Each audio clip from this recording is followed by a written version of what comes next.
Hallihallo, willkommen in die Liste. Wir fangen an mit dem Artikel, mit dem bestimmten Artikel. Im Plattdeutschen gibt es nur zwei Artikel, dei und dat. Also dei Fru, dei Mann und dat Kind. Eigentlich ganz einfach. Das war Singular, also die Einzahl, und in der Mehrzahl sind es dei Fruns, dei Männer und dei Kinne. Also da gibt es auch nur die eine Zahl.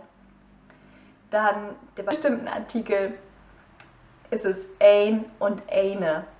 Also eine Fru, ein Mann, ein Kind.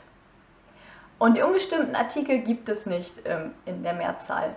Mokjuk liegt die Höflichkeitsform, weil wir sind ja alle nett und freundlich. Die Höflichkeitsform ist mit sei und er. Also, würden sei mi de Blauen geben? Würden sei mi den Autoschlüssel geben? Und er ist wie das ihre.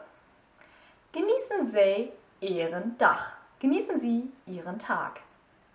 Da Plattdeutsch aber meistens in einer gewohnten Umgebung gesprochen wird, wird die Höflichkeitsform nicht so oft verwendet. Aber wie gesagt, du kannst sie jetzt. Also nochmal kurz Zusammenfassung. Der bestimmte Artikel ist dei und dat, dei Mann, dei Fru, dat Kind, dei Fruns, dei Männer, dei Kinne. Der unbestimmte Artikel ist ein und eine, ein Mann, eine Fru, ein Kind, und es gibt kein Plural. Und die Höflichkeitsform ist se und ehre. Denkt da immer an, genießen Sie Ihren Dach.